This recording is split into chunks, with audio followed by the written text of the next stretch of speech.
Make no mistake, there are people inside the media who want Scott Morrison to pay because he embarrassed them last year. They believe that after getting rid of the ghost, that somehow the fortunes of the Liberal Party were absolutely gone. That there was no way that a woke revolution that Bill Shorten and the Greens were bringing to Australia was going to be anything but warmly endorsed by the Australian people.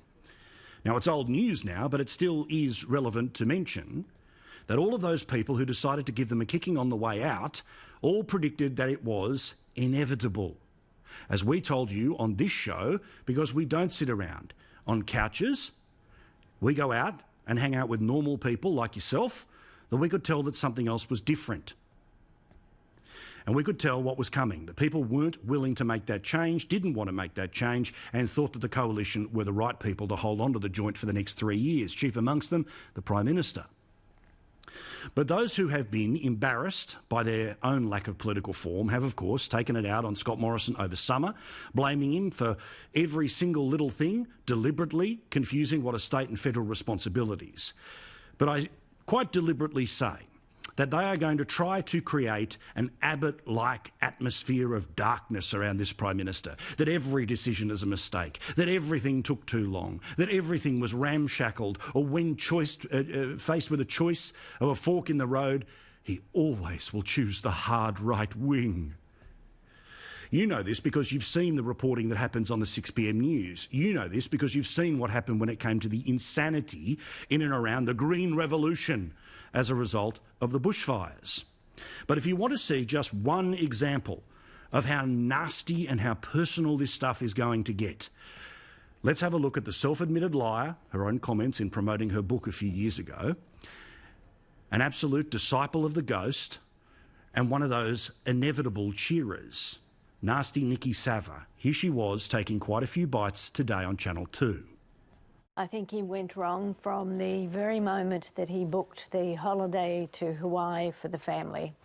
I think that was a big mistake. I've not known of another Prime Minister who has left the country to holiday at a similar stage. Well, you also would know that the responsibilities of a Prime Minister are for national defence, not emergency services. But nasty Nicky's just getting started. At every single point since then, he stumbled and he fumbled, which was extraordinary when you think. A lot of people are trying to say, oh, look, he only got there recently, he's still getting the hang of the job. No, he's been there 18 months and he should be getting the hang of the job by now. And if he isn't, there's a risk that he never will. He's always been a disaster. He's the Prime Minister with L plates on. Who has been saying that? Who in his defence has been saying that? It was his political skill and his political skill alone, unlike the ghost who piddled away 14-seat majority, Nikki. But of course, she's just getting started. Called out the reserves. He did not notify Shane Fitzsimmons before he did it. They should have been briefed in advance. On the call out of the reserves, yeah. On the call out. And then after he did it, they produced a party political ad to advertise it, which was crass. It was crass, and the last thing people needed at that stage was a reminder that his driving instinct are political instincts. And it wasn't a government ad, it was a Liberal Party ad. Yeah. Yep. It was a party political ad. It was very wrong on every level.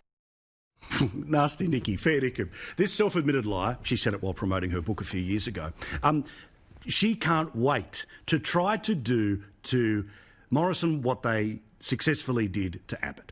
Every single decision is wrong and we will eat you from within. But of course, the spectacular difference, apart from any of the personality or political judgments of this Prime Minister as opposed to Tony Abbott, who you know I supported with every single fibre that I have, is that he doesn't have a Malcolm Turnbull in Cabinet. He doesn't have a Christopher Pyne who's marshalling up the bedwetters. He doesn't have a Julie Bishop, all of which I'm sure had Nikki's telephone number in their phone. I mean, I wouldn't know. I don't have her phone. But we have read nasty Nikki's stuff over a while. But of course, for this Prime Minister to go down in flames, well, it would mean he never really had it. Right, Nikki?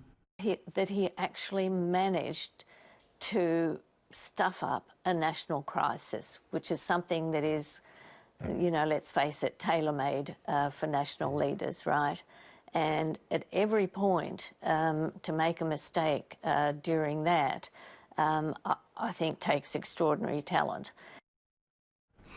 Nasty Nicky, just one of many who have got the shiv out and they're ready to go. But don't you love this? The media turns around and says that everything to do with the bushfires was a disgrace. And then they turn around and say the bushfires was a disgrace because we told you it was. And so on and so on and so on. I'll show you some more examples of how this plays out in bubble world. There'll be an opinion poll that comes out in the Australian newspaper in the next couple of hours. If we get it during this hour, I will gladly report it to you about whether or not things have got better, worse or stabilised after the summer of crazy spin.